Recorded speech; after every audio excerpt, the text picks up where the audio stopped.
Incontestablement, c'est encore une Chine plus puissante et plus influente qui célèbre les 10 ans de son initiative des nouvelles routes de la soie.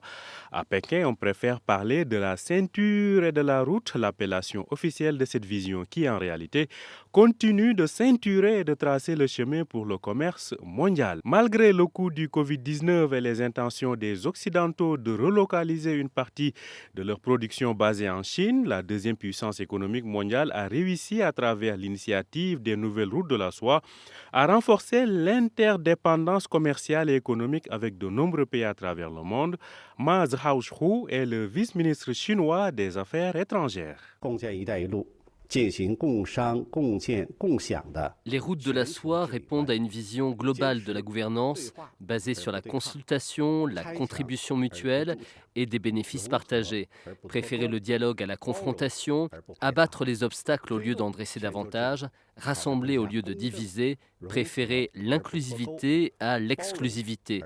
Tout ceci ne fera que rendre la gouvernance mondiale plus juste et plus équitable.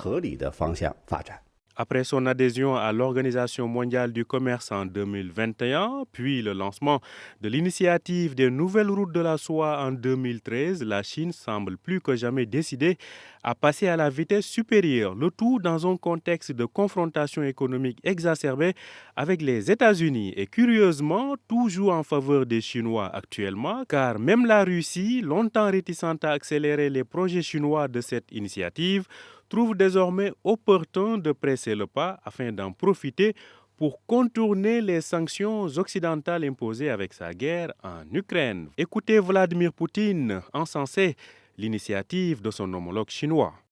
Il y a de cela 10 ans, le président Xi Jinping lançait l'initiative des routes de la soie. Je pense que cette initiative arrivait au bon moment et qu'elle a permis de réaliser des progrès. Elle a permis d'unir les efforts de tous les pays et de réaliser des objectifs de développement communs. C'est un très bon schéma et surtout il est en évolution constante dans sa mise en œuvre.